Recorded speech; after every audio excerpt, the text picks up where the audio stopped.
Dear Dharma friends, greetings from Dharamshala. It is a bit strange for me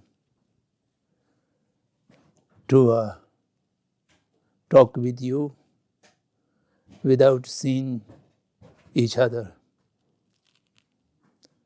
The modern technology have given so many facilities to humanity to communicate with each other from long distances without meeting each other. I think it is a good thing we should appreciate. Your Heart members have asked me to give a teaching for your center on the topic of Guru devotion. And I was a little hesitant in the beginning to accept this request because of many limitations on my side. You might be aware that I am not a good teacher. First of all, although I receive quite a lot of teaching from my great gurus, but I was not able to practice them in my life because of the entire my life have been engaged into a non-religious kind of thing, social, politics, education, so on and so forth. Without practice to teach to others is something undesirable. This is my first limitation. And the second limitation is the language barrier. I never learned the English language, although I have many opportunity in the beginning of my taking refuge in India, but I never availed, intentionally I did not avail these opportunities, and I rather resist to learn any other language. So therefore, I am not able to express myself fully in English language, shortage of vocabulary, and also my pronunciation is very bad, so you may not be able to comprehend what I am talking about. So you have to be listening very carefully. If you are face to face, you could ask to repeat or to clarify. So communicating this kind of online, you can never ask me to repeat or to clarify what I am talking about. Due to these limitations, I was not very willing to accept your request to talk about Guru devotion as a part of your regular Dharma teaching in your heart center. But finally, I accepted because you all have asked me quite sincerely, and apart from that, my late friend, Gilek Rinpoche, who have been a lifelong close friend right from the Jipo monastery and then in SL life as well.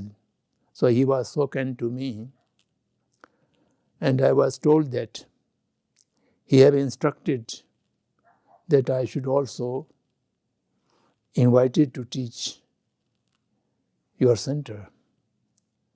So this is some kind of emotionally important for me to fulfill his wishes. So therefore, I venture in to talk something in few sessions for your regular program of the center's religious activity. And one thing I must clarify in the very beginning, since I'm not a regular Dharma teacher, so to speak, nor I can spend any time with you, neither we are able to meet with each other frequently. And at this moment, I have no knowledge about your situation, your liking, disliking, and stage of your learning.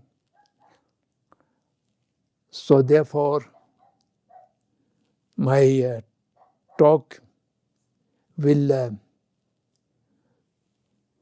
suit to your requirement, or it's something quite different that is doubtful. So therefore, you may not consider it as a Dharma teaching. You can just consider it as an academic talk. To have a relationship as a guru and a disciple through giving and taking teaching of Dharma, then the relationship become a very secret. And from both sides, to maintain that relationship intact is not so easy. So therefore, just like a talk in academic classes, so I share some of my knowledge or some of information which I acquired from my gurus or from the treatises. I share it with you. So you may not have a teacher-taught relationship or guru-disciple relationship. On the contrary, just as a Dharma friend who is sharing the dharmic information. So that I would like to make clear at the very beginning. Now coming to the subject, you might aware that the Guru devotion is the most important part of the gradual path to enlightenment. Yes, I must tell you in the beginning that the shortage of vocabulary, I have to use many Tibetan words for my own sake and many Sanskrit words, so which may not be understandable to you, but you need not care it. It is only for my own usage. So, to keep my thought intact, I have to use occasionally some non-English words, Tibetan words or Sanskrit words. You may not take note of it. I will try to translate it, whatever words I find. In English language, there are many lumbering literature have been translated. The Tsongkhapa's great Gage of Path, Lumbering Chimo, was translated into English many years ago, and now it is available. So I try to find or take some words from that translation, and at the same time, I may use my own words for the convenience of myself, and perhaps it may also communicate to you. What I'm talking about, why I'm talking about this translation, you may read them after listening to my talk or before listening to my talk. So you will refresh or reconfirm what we have discussed in this section. So now there are different ways of using the different words, such as teacher and student. The Lumbering translations are used mostly teacher and student, then relying upon teacher, like this kind of expression. So we may use this term, or we may use, I would prefer to use the word guru. It is known to all, instead of teacher. And I may use the word disciple instead of student. These two words are more convenient to my thought.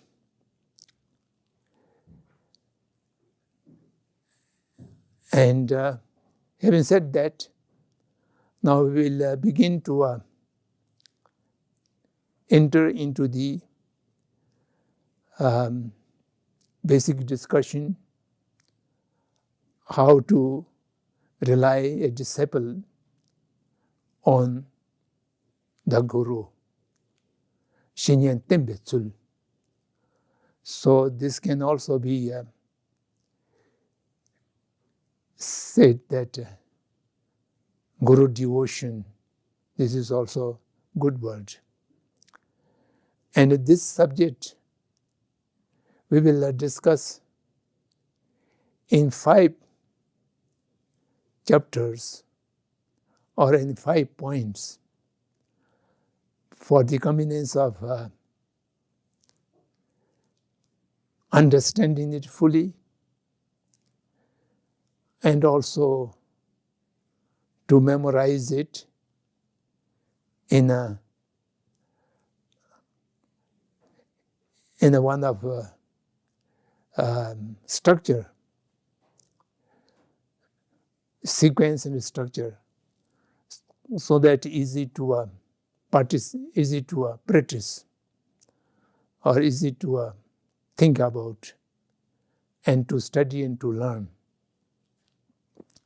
So these 5 points or 5 chapters are as follows. The first is to define the characteristics or the defining the characteristics of the Guru to whom the disciple have to depend upon, rely upon, or have the devotion. Unless a person is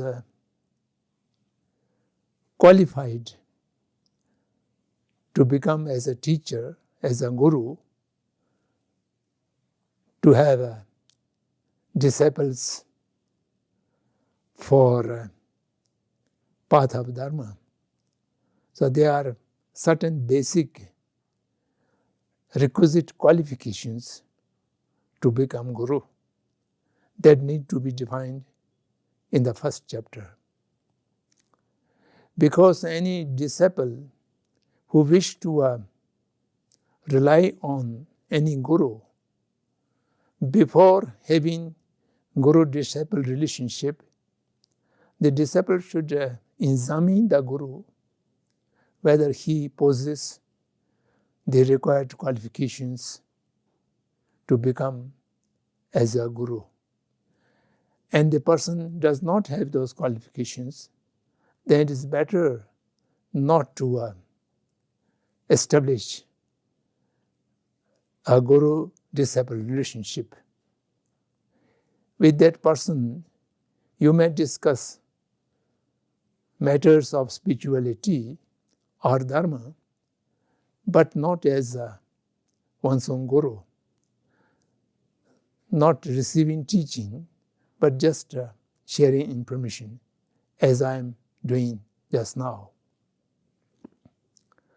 Then the second chapter or second point is the defining the characteristic of the disciple by whom a guru devotion or relying on guru, the disciple should also have certain requisite qualifications. If someone is not possessing those qualifications, first he or she must try to develop those qualities, those requirements in one's own mind, and thereafter go to the master, go to the guru. The guru might be qualified, but the disciple doesn't have the required qualification of as it becoming a disciple, then the relationship may not be appropriate or well established. So both of them should have requisite qualifications. The two chapters in the beginning, the qualifications of a guru, the qualifications of a disciple, this will be discussed in accordance with the treatises, scripture. And then third chapter is to recognize the benefits of relying on guru by the disciple. What are the advantages? What are the benefits? What are the gain if you rely on a qualified guru? Then your journey in the spiritual path will be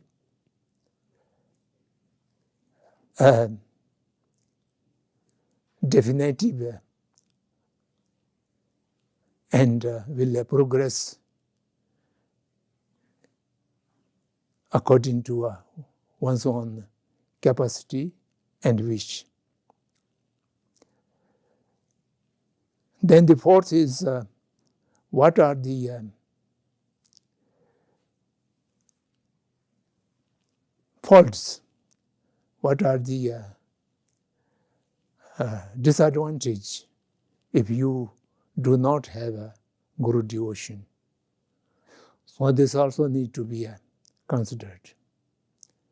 And the fifth is how to cultivate the guru devotion, or how to rely upon the guru by the disciple. in which way, what are the methods, and what are the way to have a complete devotion to one's own Guru. And these 5 chapters will comprehensively give you the knowledge how to cultivate, how to practice the Guru devotion in a right manner. So now we'll first discuss about the required qualifications of a Guru. In the different Buddhist sutras and tantras, different qualifications have been prescribed. Particularly in the Tantrayana, different Tantra, according to its own tradition, different kind of qualifications have been prescribed. So we need not go into those. And in the Paramitayana also, the Mahayan Guru and the Sharavakyan Guru, these qualifications are also little different. So here, what we are discussing is a Guru who teaches the path of Mahayan, leading to Buddhahood. For that, a Guru must have 10 basic qualities or basic qualification to become a Paramitayan Mahayan Guru, to lead disciples on the path. This is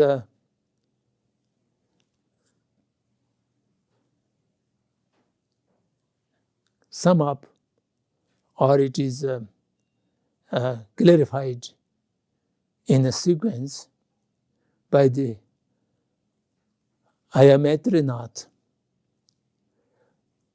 whose treatise, the Shastra Sutra Alankar. Maitrinath has written 5 different treatises, and among them, the largest is Sutra Alankar.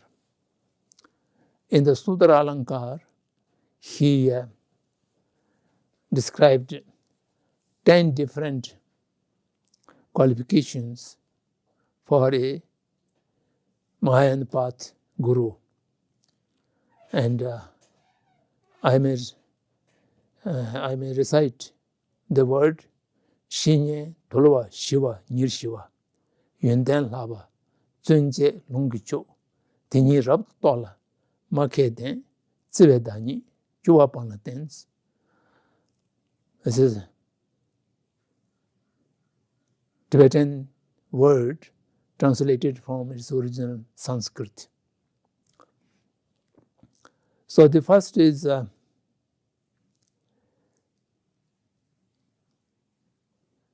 Tulva, and the second is Shiva, and the third is the newer Shiva.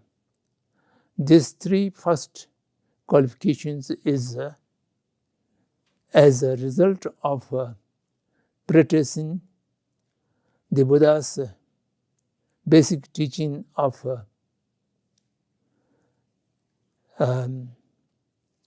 threefold education, lapasum,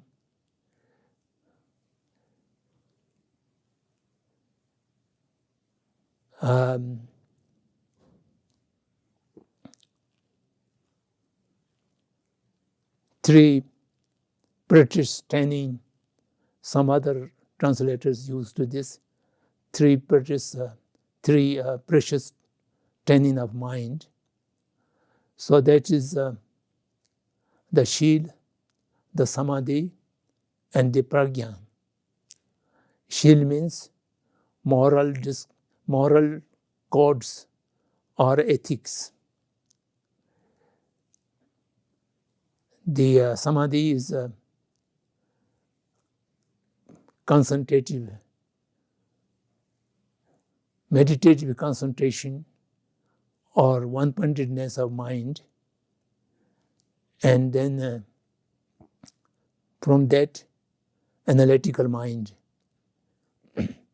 The concentrative and the analytical mind quality, that's samadhi. And then the third is awakening of wisdom. Wisdom, the perception of the truth. And these 3 is the basic precious training of the Buddha's teaching. So the first is disciplined. The person who qualified for a guru must be disciplined mind. How the person can be disciplined, that is through the practice of various ordinations, such as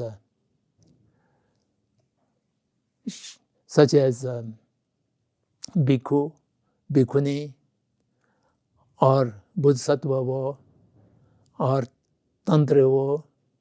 With this kind of vows, there are so many things which need to be followed, preserved, and through which the moral conduct is completely in order and ethically very sound. And by that way, the person becomes very humble, very disciplined. Nothing goes beyond the limitations of the vows, and thereby a person is very humble and very disciplined. So that is the first qualification.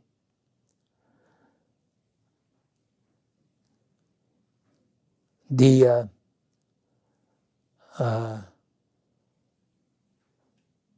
arrogance or a kind of unpeaceful mindset, or a mindset which goes beyond the boundaries of moral and ethic codes, are being completely controlled, and therefore the person is very much trained or disciplined. That's the first qualification. The second qualification is Sriness, Shiva. This is a result of concentrative mind, meditative concentration or one-pointedness, which is also maybe translated as peaceful mind. The scattering of thought is being eliminated, and the mind can concentrate on one point for any period of time, and by which the body is also capable to undertake any kind of work, and the analytical mind can analyze things without any scattering the mind or the sinking of mind. So this is the second qualification. It is the result of the practice of samadhi. Then the third is Nirvashva, that is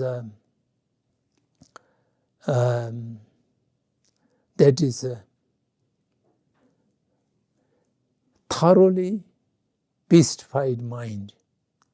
Thoroughly peacified mind means that a mind peacified by samadhi may not have that kind of stability. The pacified mind, by the perception of the truth, by the seeing the reality, the awakening of wisdom, that makes the person's mind completely, thoroughly pacified, and there's no chance of arising unpeaceful things at any time. So these are the three first qualities. Then the fourth is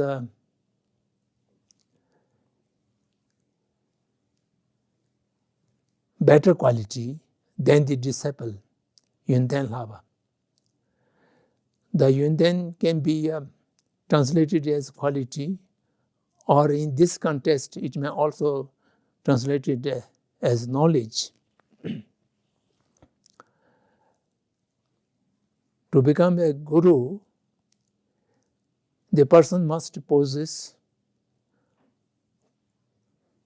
quality of mind or the knowledge or the wisdom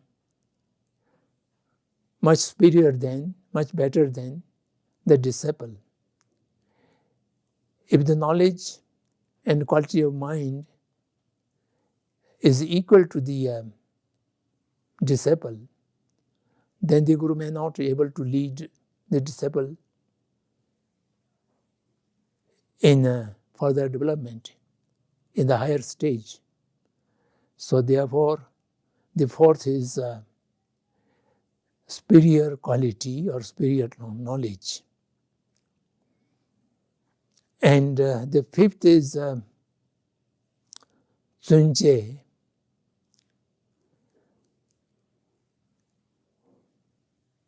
That means very hardworking. And in other translations, they translated it as being energetic. Being energetic implies here, as a quality of guru, is very hardworking and energetic in teaching to one's disciples. As long as it is required, as much as is required, the guru must be able to teach, explain, train the disciples. And it should not be lazy, or it should not be postponing the things. So energetic and hardworking, tirelessly able to teach as long as is required. So this is the fifth. The sixth is Lungkichuba. Lungkichuba means thorough knowledge of scripture. Scriptural knowledge is very thorough. That means not only the principles of Dharma, the knowledge of principles of Dharma is enough. The reference in the sutras and in the shastras, any principle which are under consideration, the guru must be able to find the reference in Buddha's own words, in which sutra, in which tantra Buddha have said this principle or this point. So therefore, the scriptural knowledge must be sufficient, must be enriched. Then the seventh is having the knowledge of reality. Here the knowledge of reality means the ultimate truth, the Paramarth Satya, the voidness of self-existence, and the principle of interdependent arising, through which the relative things can be exist, but in the absolute, everything is in shunya, in emptiness. So this knowledge is the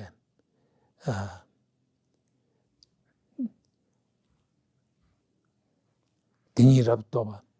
This knowledge is necessary for a guru.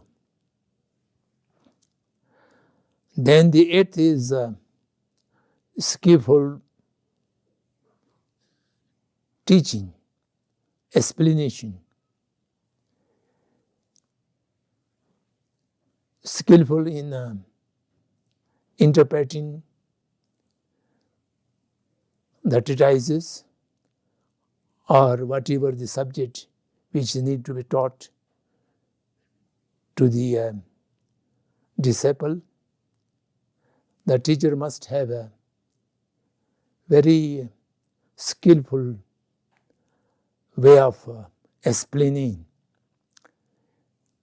to narrate the things in a very eloquently, so that any level of disciple could be able to comprehend and understand what the Guru is teaching. So this is skillful in explanation, or skillful in narrating or explaining anything in many ways, in different ways. So that is the eighth qualification. Then ninth is very important. That is Tsivedani, means having loving concern, a depth loving concern for the disciple, loving kindness,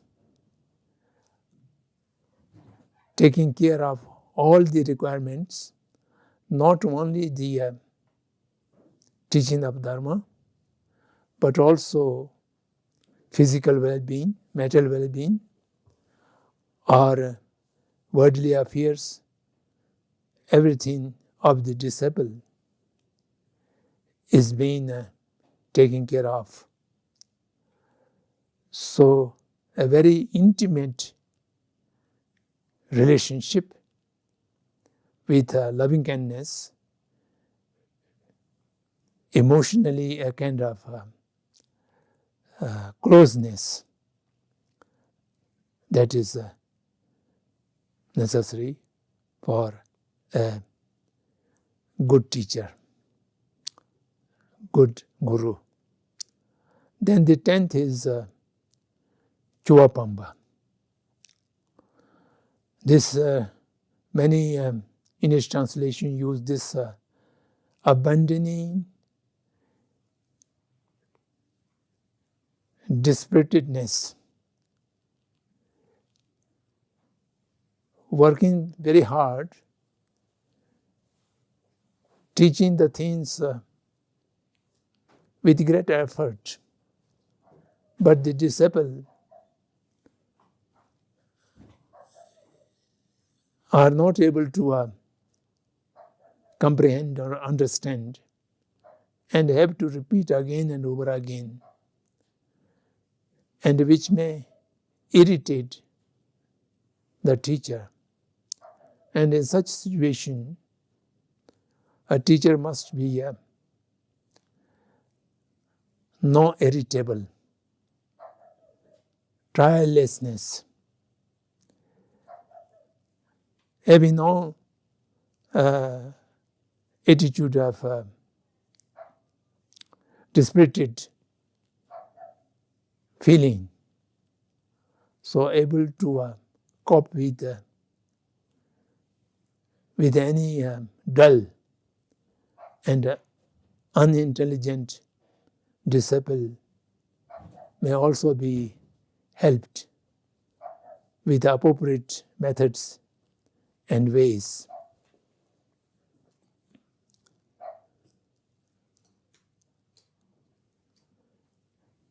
So this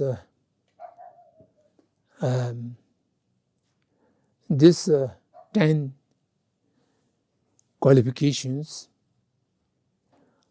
are for become a good guru.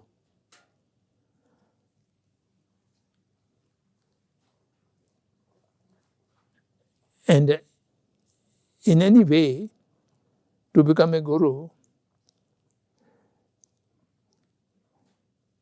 some extent, at least 50% of these qualities, and particularly the first 3 and then the loving kindness, the 9th, these 4 are more important, so which must be possessed by a teacher. And if someone has fully or partially these qualities, then that person may be considered as a good guru, good teacher, and with whom any disciple can establish a guru-shishya, guru-disciple relationship willingly, and which may able to grow into the right way. So this is the first point, the characteristic of the guru in a nutshell, in accordance with the Maitrinath's Sutra Alankar. So you may read them in Sutra Alankar, his commentaries, or Lavrin treatises. You will understand it better if you read them extensively. So now the second chapter is to discuss about the or to define about the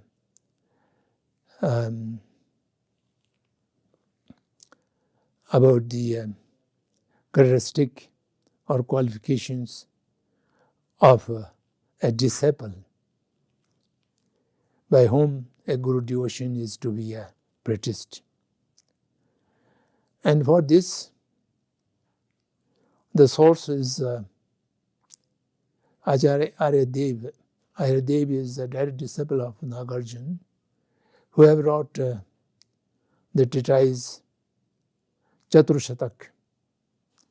In the Chaturashatak, he gave the requisite qualifications to become a disciple. Surne loden tunyirwa nyabonu jarshe. The first word is Zurnain.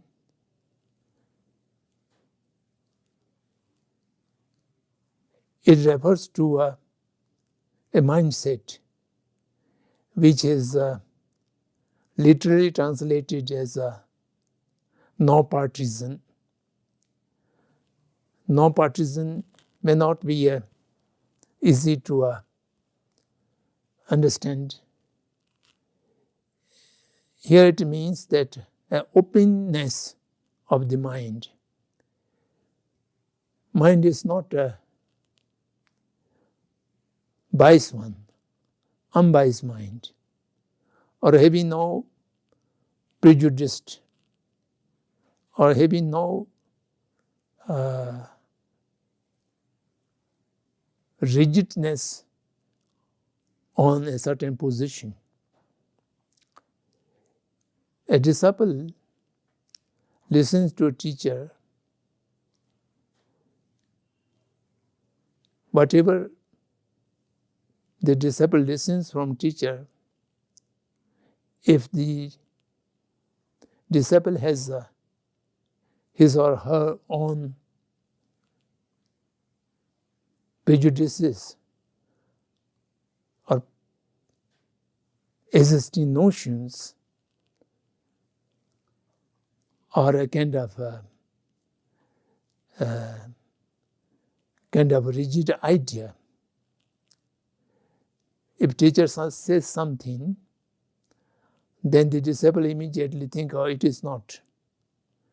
In my viewpoint, it is like this. So what the teacher is saying is not acceptable. It rejects immediately due to his or her own pre-existence of notions or pre-existence of prejudices, one's own rigid idea. I know this and this is like this, so that kind of thing. This kind of mental attitude comes from social environment or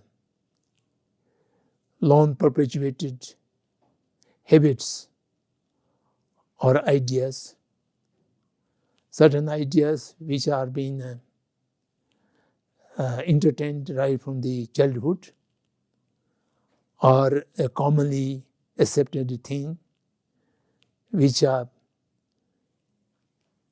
become a part of our rigid idea, and this is difficult to remove. The Guru says something against these ideas, then the disciple is not able to ponder upon them, analyze them, because immediately, due to one's own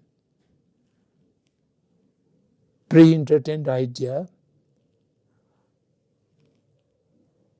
the things which are explained by teacher may not be able to receive and analyze rationally.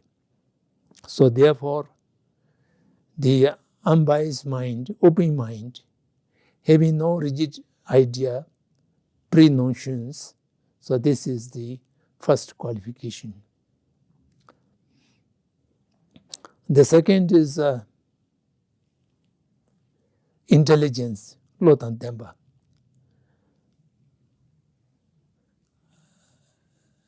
To become a disciple, certain level of intelligence is necessary. A very unintelligent or dull person may not be able to become a good disciple. Here, intelligence refers to able to analyze the Guru's teaching. The Guru's teaching is rationally verifiable or spiritually verifiable, or it is true, or it has a falsehood. This kind of rational mind, any guru will not able to lead the disciple in a wrong way or give any wrong information or wrong teaching. A power of discrimination, what is the right and what is the wrong, that must have in the mindset of the disciple. So this is a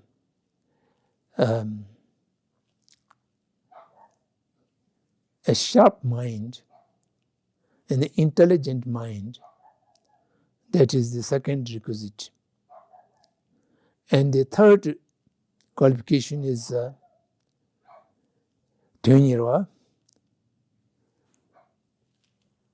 diligence, diligent.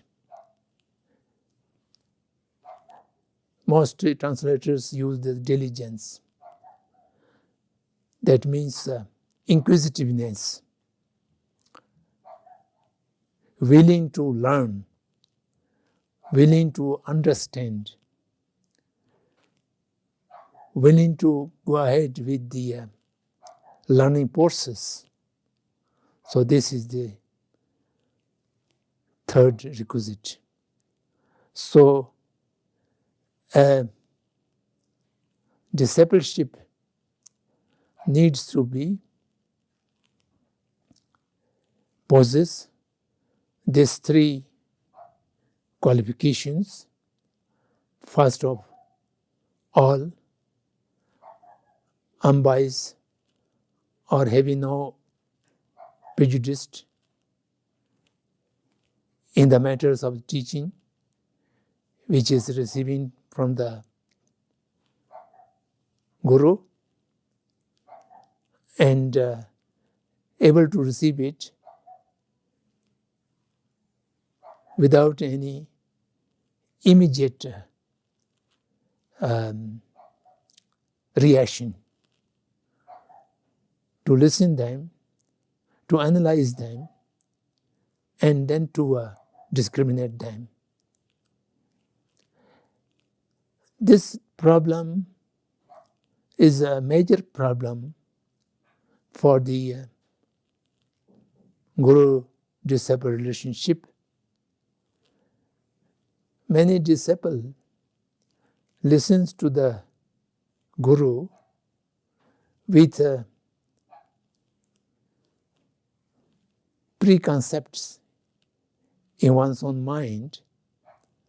Therefore, at many times, the Guru is saying something quite differently, but the disciple understood it in accordance with his or her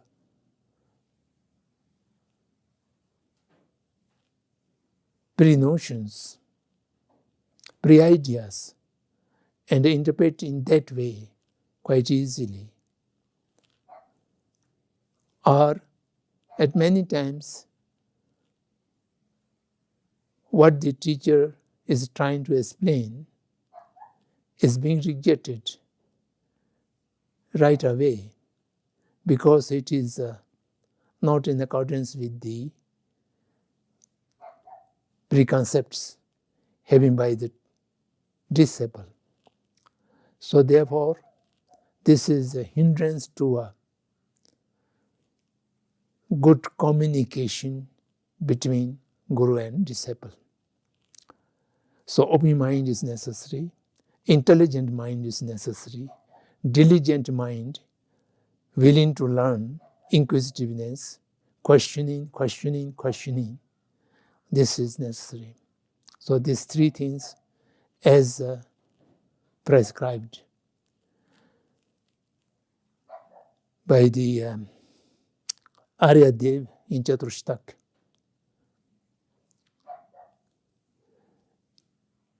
Chandrakirti have written a comprehensive commentary on the Chaturshtak. In the commentary, Chandrakirti adds two more qualifications for the discipleship, and that is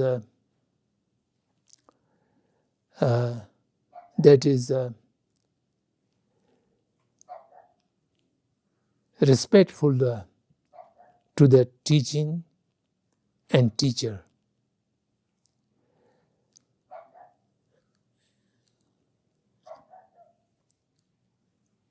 Having respect and faith in the teaching and also in the teacher. And the fifth is be focused. When listening to the Guru, the mind should not be scattered, fully concentrative, completely focused to what the Guru is teaching, what the Guru is saying. So, in other words, there are three defects of a listener, a vessel in the other treatises. So, free from all this and focused, concentrative, one-pointedness, and listening with wholeheartedly, with willingness, and also analyze them appropriately. So these are the three requisite qualifications to become a disciple. So, having said that, a practitioner of graduate path, a practitioner of Maya meditation, who have already established to any guru as a disciple, the relationship is already established, then there is no need to examine the guru whether he or she does have the 10 qualifications or one's own self have the 5 qualifications, because there is already the guru disciple relationship has already established. In that matter, then one must take for granted that his or her guru possesses all these qualifications. If it appears to you the guru has lacking some qualifications, that is your own misjudgment. So it might appear to you, but in reality, the teacher does have all these qualifications. It will come later on also. And for oneself, if one does not possess the 5 requisite qualifications for becoming a disciple, then one should try to acquire them, cultivate them by practicing the methods to improve as cultivating an unbiased mind, open mind, and also to increase one's own intelligence, and at the same time the inquisitiveness and diligent to the subject of teaching or subject of study, and at the same time to acquire a respectful mindset to the teaching and to the teacher. Then practice how to concentrate, how to focus to the teaching. So therefore, any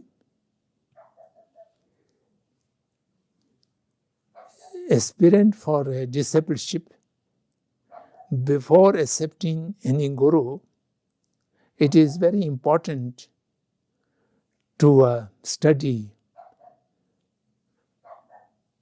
to find out whether a person who is considered to be taken as one's own guru, the analyzation of the qualifications very important. Otherwise, later on, if you see some shortcomings on the part of guru, then your guru devotion might be easily damaged. So this is very important. And at the same time, to improve your own requisite qualifications to become a good disciple. So this is the first and second chapter in the matter of guru devotion, or relying on guru by the disciples in accordance with the Lamrim treatises. We have discussed these two chapters. Now, for this moment, I'll stop here, and the next sitting will be the benefits and the demerits of having guru devotion and not having guru devotion. Wish you all the best.